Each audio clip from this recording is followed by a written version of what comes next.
In the headlines, President Buhari signs electoral bill into law.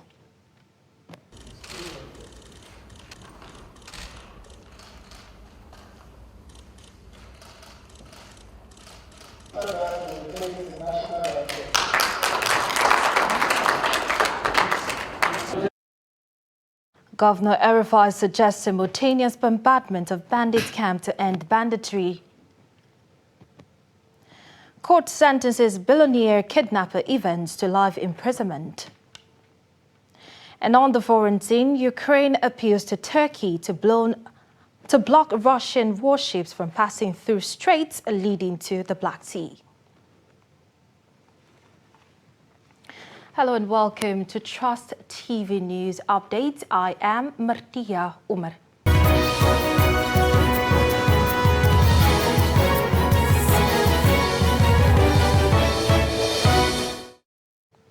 And now the news in detail. President Muhammadu Buhari has signed the long-awaited Electoral Act Amendment Bill 2021 into law, and the president signed the amendment bill into law at a brief ceremony attended by Senate President Ahmed Lawan and Speaker Femi Gbajabiamila of the House of Representatives, among others. He said the signed document comes with a great deal of improvement as it will engender transparency to the country's electoral process.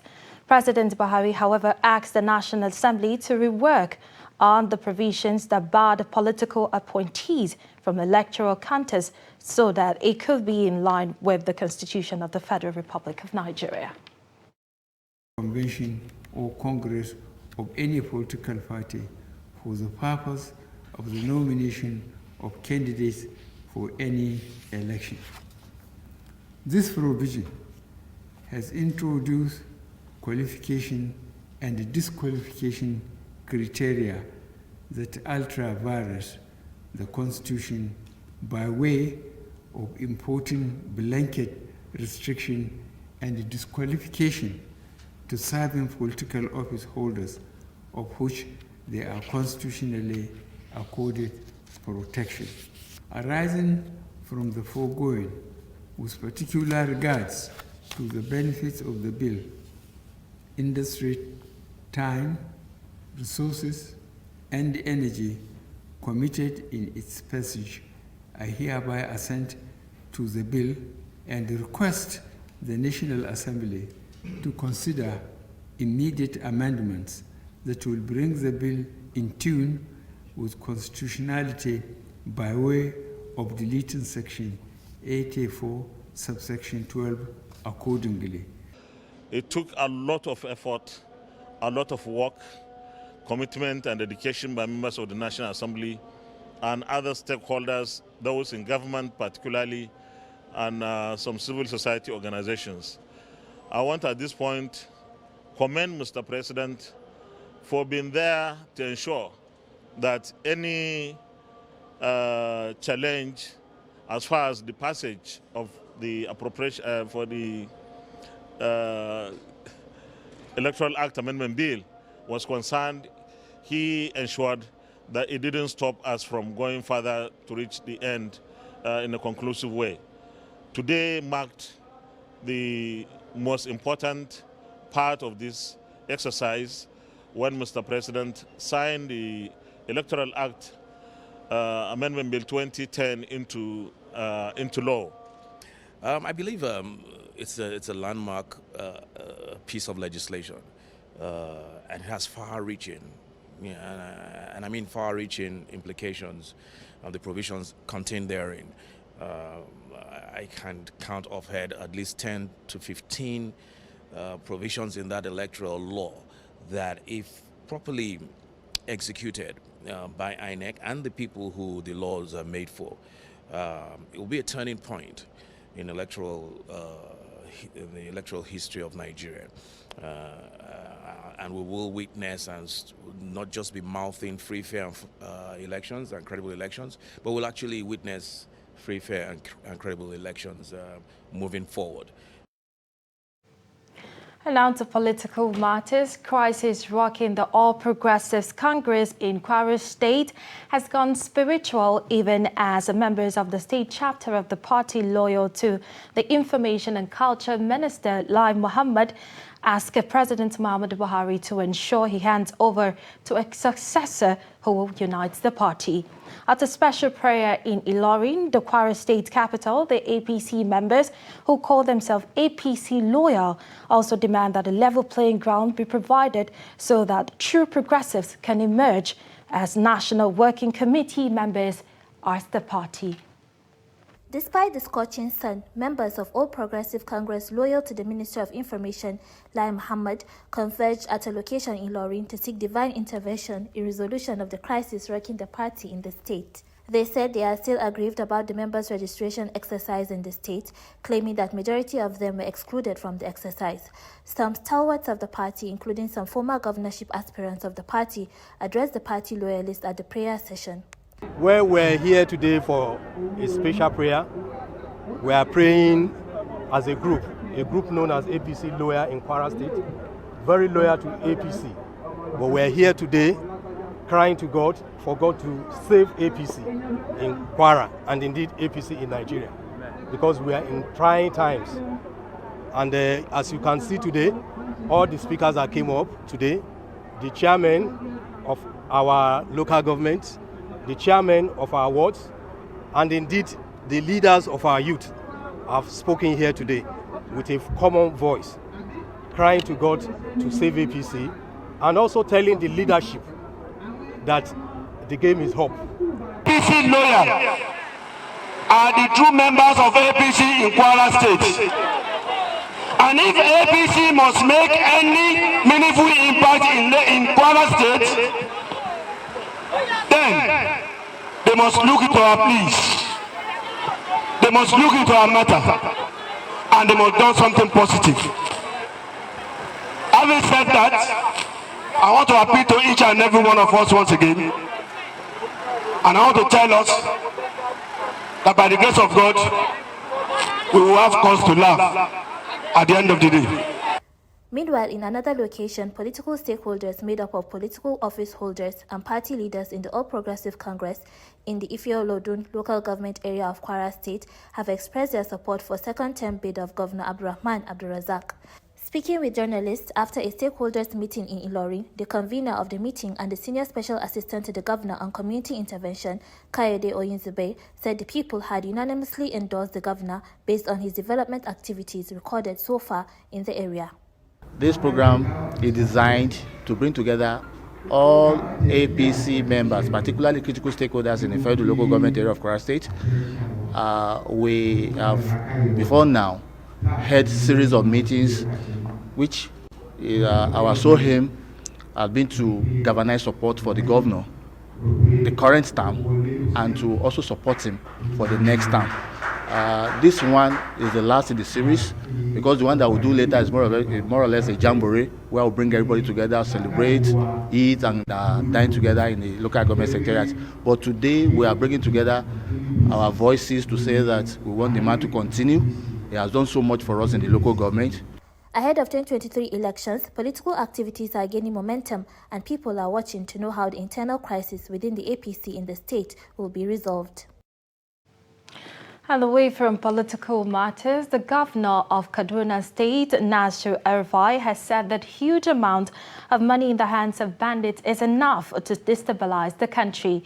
The governor said this on Thursday during the weekly briefing organized by the Presidential Communication Media Team at the Presidential Villa, Abuja.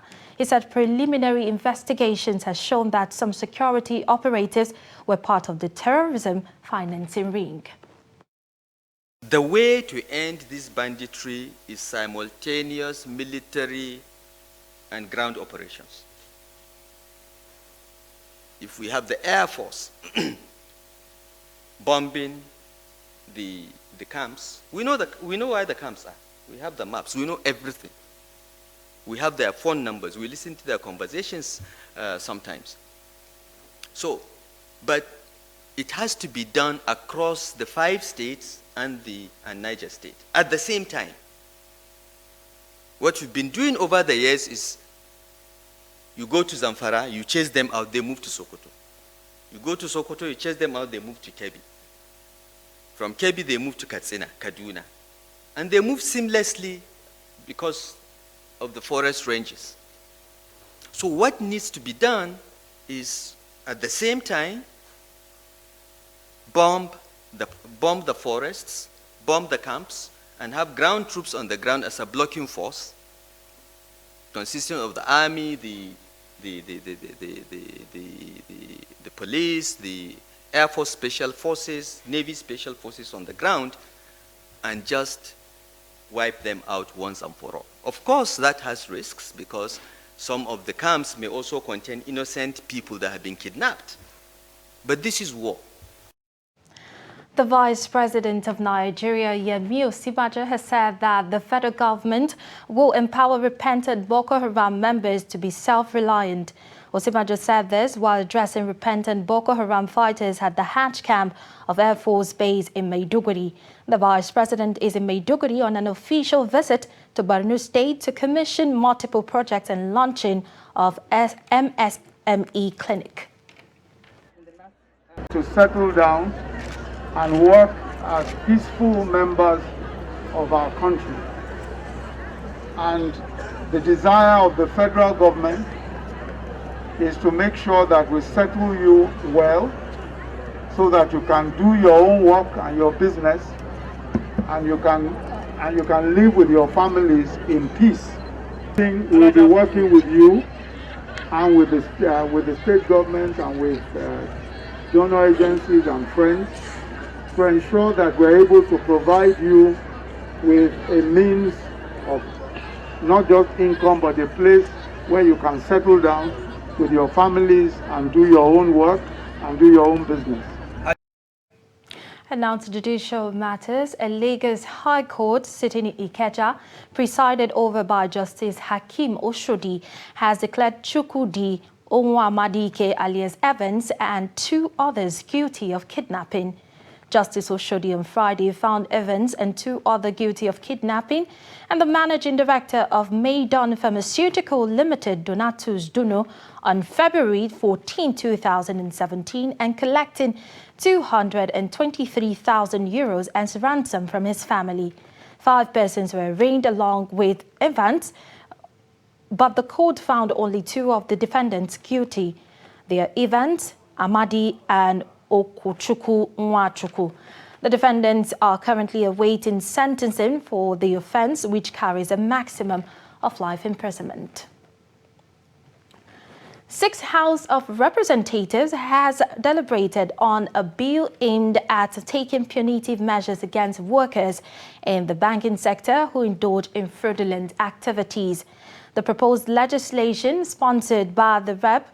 Francis Uwaive, is titled A Bill for an Act to Amend the Bank Employees (ETC) Declaration of Assets Act (CAP) laws of the Federation of Nigeria 2004 and for related matters. Under the proposed legislation, those found guilty could be jailed for a term from 10 to 20 years in addition to forfeiture of assets. The Speaker of the House of Representatives, Femi Gbajabiamila, represented by the House Leader, Alhassan Adodogwa, implored stakeholders to work together with the committee to strengthen legislation to boost the banking sector. Technology change, culture change, the law also changed to ensure that our system does not become susceptible to the machinations of bad actors. So our purpose here is to work together as legislators and major stakeholders in this subsector to consider this and strengthen legislations that are helpful tool in ensuring that operators in the banking system act with utmost integrity, taking care to avoid every appearance of corruption or backhand dealing. Officials from the EFCC, Code of Conduct Bureau, the CBN and the NLC made presentations during the public hearing in support of the amendment, but it was not without some adjustments to some sections of the bill. This proposed amendment bill is seeking to substitute that word appropriate authority with the central bank. Honourable members, I find this proposal, in my opinion, justiciable and justifiable, since by the provisions of the Central Bank Act, it is the central bank that exercises regulatory control, supervises, and issues guidelines to all banks and other financial institutions as specified in the Principal Act. It is therefore justifiable and naturally should be the appropriate authority to require bank employees to declare their assets, and it is the central bank also that should take further steps to verify such declaration, and it is the central bank that may ensure the enforcement of the provision of this act in case of any breach by any employee of any of the banks under its control. Of the intention of the amendment bill to include all financial institutions under the purview of other regulators for the application of the Act, we suggest a change in the title of the Act from Bank Employee Declaration of Asset Act to Financial Institution Employee Declaration of Asset Act. Consequential amendment should be made accordingly, Mr. Chairman. Proposed amendment to Section 1 of the Principal Act, which provides inter alia that an employee shall declare his assets, including assets of his spouse and unmarried children under 18, immediately after assuming duty. Our view is that this amendment should be limited to the assets of the bank employee alone, as it may not be feasible for the employees to make full declarations in relation to his or her spouse's assets for various reasons, such as where he or she is not aware that the spouse has acquired an asset or disposed of an asset. We do adopt part of the submission made by Central Bank, where it highlighted the area of changing the title of the bill from bank employees to financial institutions employees, ETC Act. We're also seeking for the extension of the application of this bill to cover the designated non-financial institutions, in addition to the financial institutions. This is part of the designated non-financial institutions, those that have been designated. This is one of the submissions we have made. As it relates to the appropriate authority, the EFCC is seeking to be the appropriate authority to receive these declarations. The bill particularly seeks to amend Section 5, subsection 1 of the Act by substituting the existing words with "The Chief Executive of every bank shall once in every year, but no later than 7th January, submit to the appropriate authority a list of all employees who joined or left the employment of the bank in the immediate preceding 12 months, expiring on 31st December of the preceding year." Aisha Buhari, the wife of the President of Nigeria, wants journalists to prioritize humanitarian reporting given its global impact on conflict, especially on women and children who are often the worst victims. She made the call during the 32nd anniversary of the Nigerian Association of Women Journalists in Abuja. The anniversary, with the theme "Leadership with a Difference, Setting the Pace for a Better Future," also launched an endowment fund for the girl child. I'm highly impressed that the NAOJ has evolved as a formidable vanguard for not only women journalists, but for women in Nigeria and the sentinel for gender issues. I commend the executive of NAOJ under the leadership of Ladi Bala, the president, for considering me worthy of this award in recognition of my contribution to nation building, especially through my Future Assured program. I congratulate all the awardees as well and call on all people of goodwill to redouble our collective efforts towards extending humanitarian assistance to our growing vulnerable populations. I also use this opportunity to call on Nigerian journalists to prioritize humanitarian reporting in their regular reporting and commentary due to the global impact of conflicts, especially on women and children who are often the worst victims. NAWOJ, as a professional body, is a strategic tool in addressing gender inequality and advancing the cause of women development by creating awareness and giving visibility to such developmental issues in our society.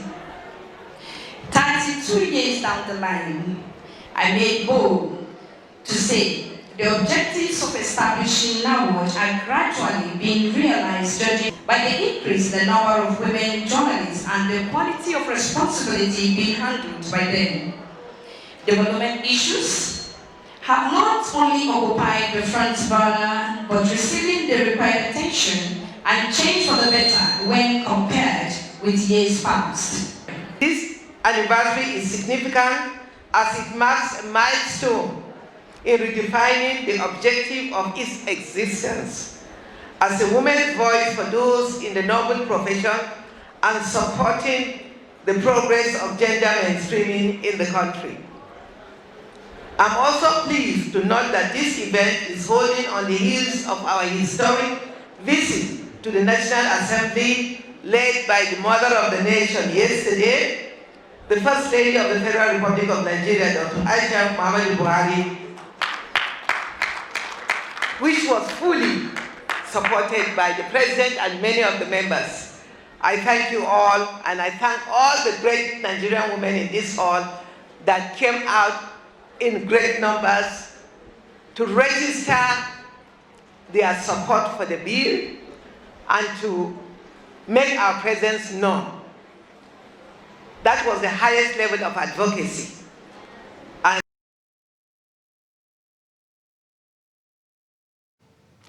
You're watching Trust TV News Update. Coming up after the break, we'll take a look at an end-to-side to fuel scarcity.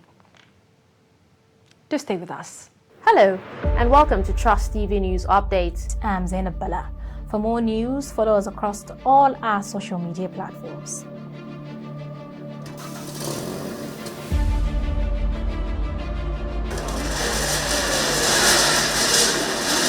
The nightmare that most of these Pape residents have dreaded for many years is finally happening. The place is a skeleton of itself, a place that was once busy with patients trooping in and out. I'm standing right now. I'm standing on top of the Maloney Hill in the ancient city of Kefi.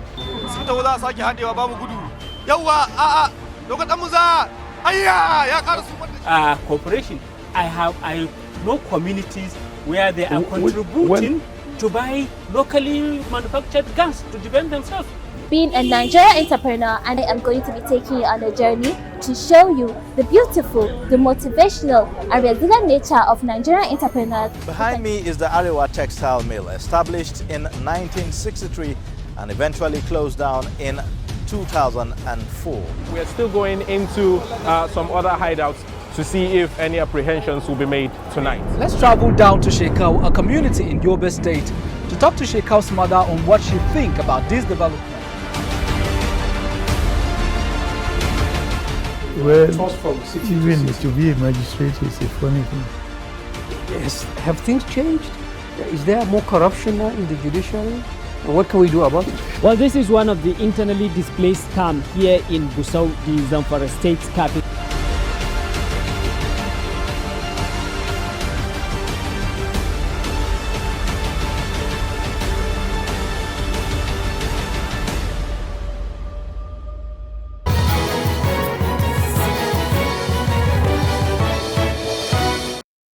You're still watching Trust TV News Update. Welcome back.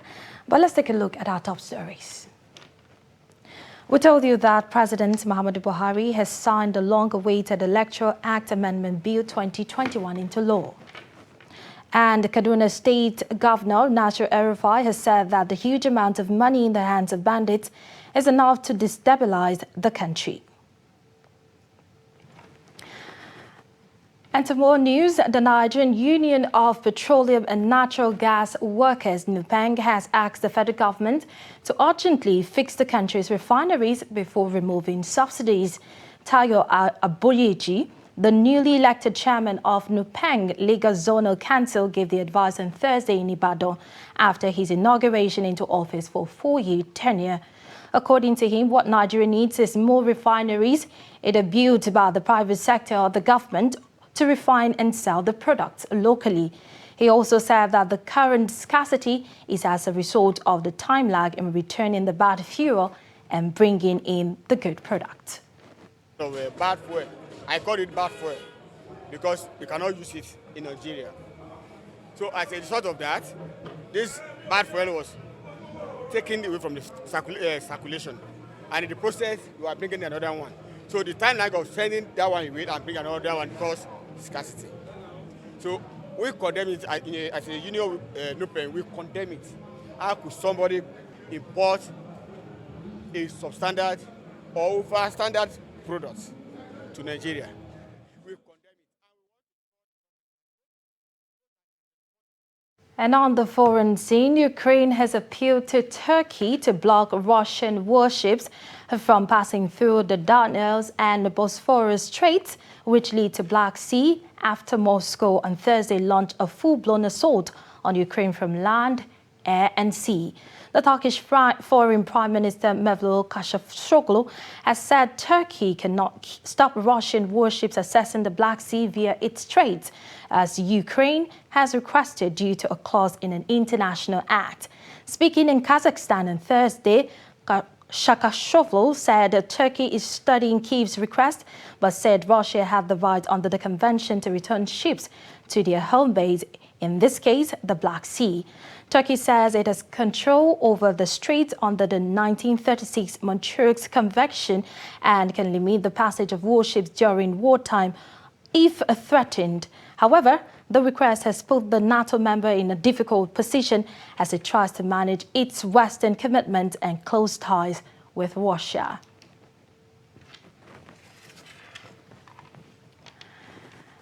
And that ends the news updates at this hour. For more updates, please follow us across all our social media platforms. I am Martia Umar. Thank you for watching.